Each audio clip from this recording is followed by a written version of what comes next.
भीमापुर नाम का एक गांव था जहां एक सन की साइंटिस्ट रहता था। उसे एलियंस, जॉम्बीज और दूसरी दुनिया के जीवों से जुड़े अजीबोगरीब एक्सपेरिमेंट करने का बड़ा शौक था। वो अपने इस शौक के आगे किसी भी चीज पे ध्यान नहीं देता था। उसकी इन्हीं हरकतों की वजह से उसे काम से भी निकाल दिया गया था। नौकरी से निकाले जाने के बाद वो वापस अपने गांव आ गया, लेकिन अभी भी वो अपनी हरकतों से बाज नहीं आया था। वाह, बस कुछ दिन और फिर मैं ये पता लगा लूंगा कि इंसान आखिर ज़ॉम्बीज बनते कैसे हैं। और एक बार मैंने ये पता लगा लिया तो ये सारा देश मेरी मुट्ठी में होगा। तभी वहाँ पास से एक चुड़ैल गुजर रही थी। उसने साइंटिस्ट को जोर जोर से हंसते हुए देखा तो वो वहीं रुक गई और उसके घर के अंदर झांकने लगी। अरे, ये तो वही पागल साइंटिस्ट है जिसके बारे में सारा गांव जानता है, लेकिन ये इतना खुश किस लिए है? लगता है कि कोई नया पागलपन कर रहा है। अब इस गांव पर बस मेरा ही राज होगा। अरे, ये क्या बोल रहा है? ये ऐसा क्या करने वाला है कि गांव पे इसका राज होगा? लगता है कि इस पर नजर रखनी पड़ेगी। इतना कहकर चुड़ैल उस वक्त तो वहां से चली जाती है, लेकिन अब वो साइंटिस्ट पे पूरी नजर रख रही थी। कुछ दिन बीत जाते हैं और एक दिन चुड़ैल फिर से वहीं से गुजरती है।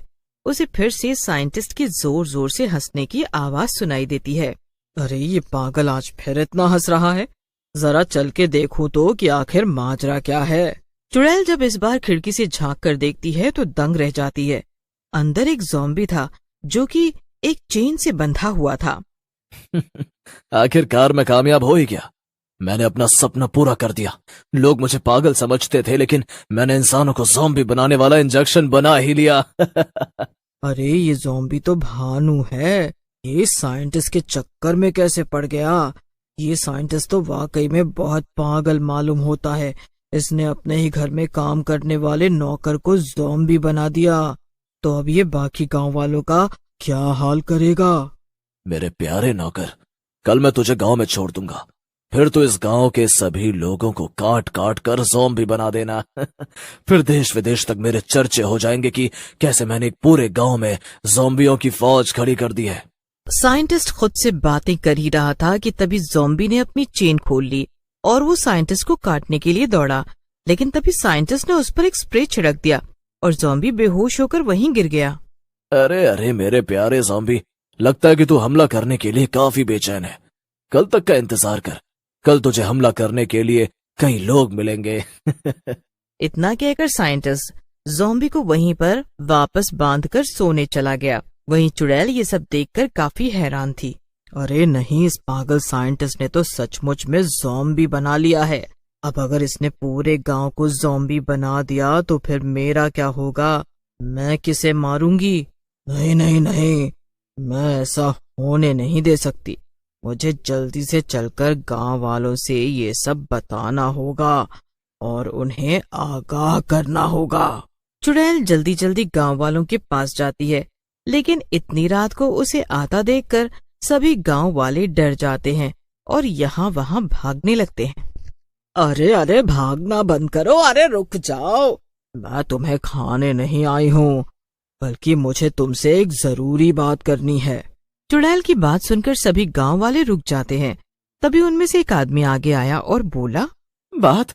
भला तुम्हें हम लोगों से क्या बात करनी है? कहीं ये तुम्हारी कोई चाल तो नहीं? अरे नहीं नहीं, तुम लोगों को पकड़ने के लिए मुझे कोई चाल चलने की जरूरत नहीं है। वो तो मेरे बाएं हाथ का खेल है। आज मैं सच में यहाँ तुम्हें कुछ जरूरी बात बताने आई हूँ। अरे, वो जो पागल साइंटिस्ट है ना, उसने इंसानों को ज़ॉम्बी बनाने वाला कोई इंजेक्शन बना लिया है और उसने अपने नौकर को भी ज़ॉम्बी बना दिया है। मैंने अपने कानों से उसे कहते हुए सुना कि वो कल सुबह गांव पे हमला करेगा और सबको ज़ॉम्बी बना देगा। ज़ॉम्बी, इसीलिए मैं तुम लोगों को सावधान करने आई हूँ।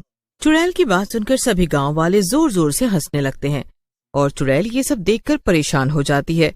वो चिड़चिड़ाते हुए कहती है, अरे तुम लोगों का दिमाग खराब हो गया है क्या? मैं यहाँ तुम्हें इतनी जरूरी बात बता रही हूँ और तुम लोग ठहाके लगाकर हंस रहे हो।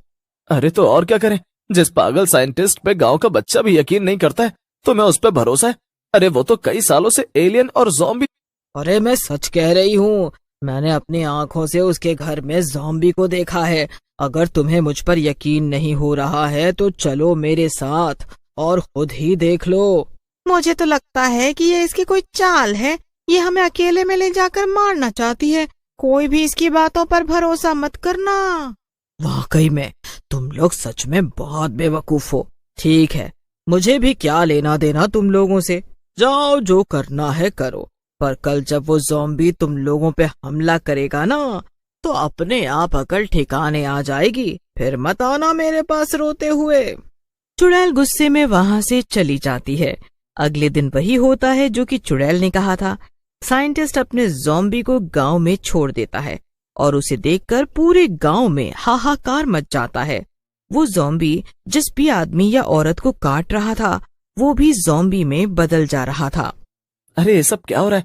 इसका मतलब कि वो चुड़ैल सही कह रही थी। उस पागल साइंटिस्ट ने सच में अपने नौकर को ज़ॉम्बी बना दिया और हम सबको भी बनाना चाहता है। अब क्या करें? ऐसे तो पूरा गांव ज़ॉम्बी बन जाएगा। हमें कुछ ना कुछ तो करना ही होगा, इस सबको रोकना ही होगा। चलो उसी चुड़ैल के पास चलते हैं, उसने हमें ज़ॉम्बी के बारे में सावधान किया था। हो सकता है कि उसे ये भी पता हो कि इस सबको कैसे रोका जा सकता है। हाँ, ये तुमने ठीक कहा। चलो किसी तरह यहाँ से बचकर भागते हैं और चुड़ैल के पास चलते हैं। हर तरफ ज़ॉम्बी फैले हुए थे और लोगों को काट रहे थे। दोनों आदमी किसी तरह बचते बचाते हुए चुड़ैल के पास जा पहुंचे। आ गए। तुम लोगों ने तो कहा था कि तुम्हें मुझ पे भरोसा नहीं है और तुम्हें मेरी मदद तो बिल्कुल भी नहीं चाहिए। तो अब क्या हुआ? हाँ, हम लोगों से गलती हो गई, हमें माफ कर दो। तुम तो सब कुछ जानती हो, पूरे गांव में हाहाकार मचा हुआ है। हमारी मदद करो। देखो, अगर ये गांव बर्बाद हो गया तो तुम क्या करोगी? ये तुम्हारा भी तो घर है। और क्या तुम चाहती हो कि तुम्हारे घर में ज़ॉम्बी भर जाए? ये बात सुनकर चुड़ैल कुछ सोच में पड़ जाती है। ठीक है, मैं तुम लोगों की मदद करने को तैयार हूँ, लेकिन याद रखना, आइंदा कभी मेरा अपमान मत करना, वरना अच्छा नहीं होगा। हाँ, हमें माफ कर दो, आगे से ऐसा कभी नहीं होगा। अब चलो चलकर हमारी मदद करो, वरना हम में से कोई नहीं बचेगा। तो फिर तुम्हारा सम्मान कौन करेगा? तो चलो, हमें साइंटिस्ट के घर चलना पड़ेगा। क्या? मगर क्यों? कल जब मैंने उसके घर में झांक कर देखा था तो उसके नौकर ज़ॉम्बी ने उस पर हमला कर दिया था। फिर उसे रोकने के लिए साइंटिस्ट ने उस पर कोई स्प्रे डाला था। स्प्रे पड़ते ही वो बेहोश हो गया था। तो हम चलकर वो स्प्रे ले आते हैं, फिर हम उसे सभी ज़ॉम्बीज के ऊपर छिड़क देंगे। इससे सभी ज़ॉम्बीज बेहोश हो जाएंगे। फिर आगे क्या? बेहोश करके हम क्या करेंगे? हमें तो सबको ठीक करना है ना। सब यहीं खड़े खड़े हो जाएगा क्या? चलो पहले इतना काम तो करो, फिर देखते हैं कि आगे क्या किया जा सकता है। फिर दोनों आदमी चुड़ैल के साथ साथ चलने लगते हैं। थोड़ी देर में तीनों साइंटिस्ट के घर पहुंच जाते हैं। वो आराम से सोफे पे बैठकर टीवी देख रहा था। बस कुछ वक्त और, फिर इस पूरी टीवी पे बस मैं ही छाया हूँगा। हाँ हाँ, क्यों नहीं, खबर तो तेरी ही होगी, लेकिन खबर ये भी तो हो सकती है कि कैसे एक चुड़ैल ने एक पागल साइंटिस्ट को पटक पटक के मारा। क्यों आए हो तुम लोग यहाँ पर? क्या चाहिए तुम्हें? हम चाहते कि तुमने सारे गांव में जो ये हड़कंप मचा रखा है वो शांत हो जाए और सब कुछ पहले जैसा हो जाए। हाँ, तो इसमें मैं क्या कर सकता हूँ? मुझे सब कुछ नहीं पता। चलो जाओ यहाँ से। लगता है कि तू सीधे तरीके से नहीं मानेगा। तुझे समझाने के लिए मुझे अपना तरीका आजमाना पड़ेगा। इतना कह के चुड़ैल साइंटिस्ट को हवा में उल्टा लटका देती है। अब खड़े खड़े मेरी शक्ल क्या देख रहे हो बेवकूफों? जाओ, जाकर इसके कमरे में वो स्प्रे ढूंढो, यहीं कहीं रखा होगा इसने। दोनों आदमी जल्दी जल्दी से कमरे में स्प्रे ढूंढने में लग जाते हैं और उन्हें एक स्प्रे मिल भी जाता है। मेरी जेब में एक दूसरा इंजेक्शन रखा हुआ है।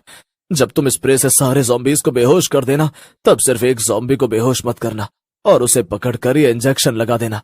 बाकी ज़ॉम्बीज को बेहोश पाकर वो उन्हें काटने जाएगा, जिससे कि उसके शरीर में जो इंजेक्शन की दवा होगी वो बाकी ज़ॉम्बियों के शरीर में भी पहुंच जाएगी। फिर वो सब अपने आप ठीक हो जाएंगे। चुड़ैल साइंटिस्ट को वहीं पर पटक देती है और दोनों आदमियों के साथ लोगों को ठीक करने के लिए निकल पड़ती है। साइंटिस्ट के कहे अनुसार वो लोग पहले ज़ॉम्बीज पे स्प्रे डालकर उन्हें बेहोश कर देते हैं और फिर एक ज़ॉम्बी को इंजेक्शन लगा देते हैं। थोड़ी देर में सभी गांव वाले पहले जैसे हो जाते हैं। फिर गांव वाले उस साइंटिस्ट को मार मार के गांव से निकाल